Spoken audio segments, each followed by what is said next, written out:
if you're looking for exercises to work on your straight eighths brushes, you can start by, first let's figure out the directions that each hand is going to go. So I prefer to, let's say with my right hand, I start in the center or close to the center, maybe a little bit below the center, and I brush out like this, and I'm accenting the downbeats. So 1, 2, 3, 4, and with a flick of the wrist, like this.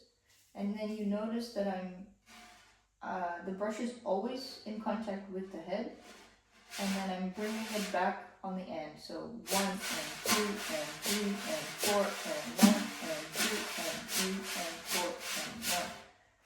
So 1 and 2 and 3 and 4 and 2.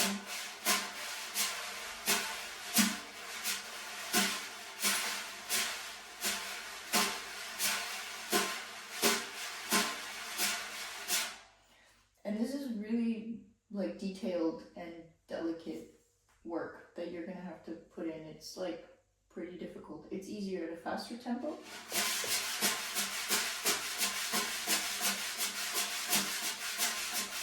If you're thinking that for that, you're thinking in 16th notes, right? So 1 and a 2 and a 3 and a 4 and a 1 and a 3 and a 3 and a 4 and a 1. So that's a little bit easier. So practice that movement out, the flicking of the wrist with the accents on the downbeats.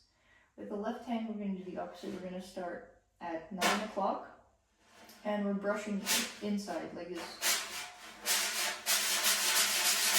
At this point, I think you're going to start using your fingers a little bit more than your wrist. When we're playing the brush pattern, the jazz brush pattern, notice that my arm is moving, right? Because I want consistent sound, and I have a large circle, area that I need to cover, so I'm using my arm. Here, the movement is smaller, and usually faster tempo. So notice my arm is not moving, my fingers are pushing the brush. It's coming mostly from the middle finger, because it's it has the perfect angle, and it's in the right spot to be able to push. The other one, like this one, is just for support, right? It's just resting here. And these two fingers, these two are supporting the brush, like supporting the stick in normal traditional grip, right? So this finger is going to be in charge of the movement, okay? Like that. So, and then again, like practice 1 and 2 and 3 and 4 and 1 and 2 and 3 and 4 and 1 and 2 and 3 and 4 and 2 and 3 and 4. Notice how the sound is quick, and right? It's like brisk. And then try to put that together. So your downbeats are in your right hand. 1, 2, 3, 4. 1, 2, 1, 2, 1, 4, 1, 2, 1, 2, 1, 4, 1, 2, 1, 3, and 4, and 1, and 2, and 3, and 4, and 1, and 2, and 3, and 4, and 1. And notice how you can, and that's just the technique you're going to have to develop, but notice how I can change the feel of that slightly to imply different feels or different styles of music, right? So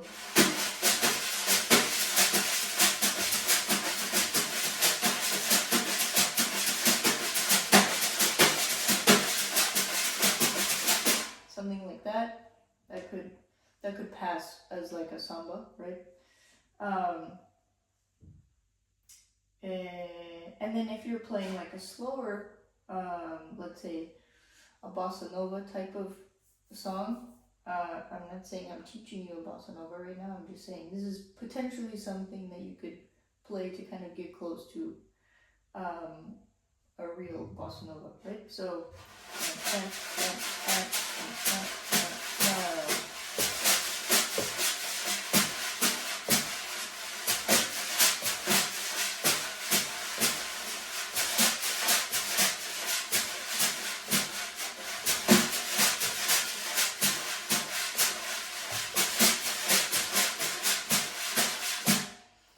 So what's interesting here, I want you to notice, is I'm still using the tips of the brushes.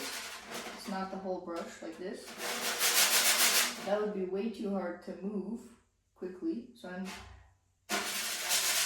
using the tips of the brushes, okay?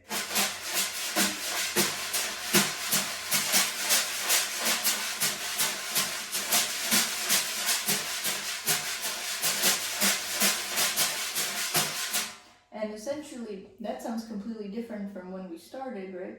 But it's still the same movement. Maybe I'm slightly exaggerating the rhythm a little bit, like to give it a little bit of the 16th note roll, like rolly swung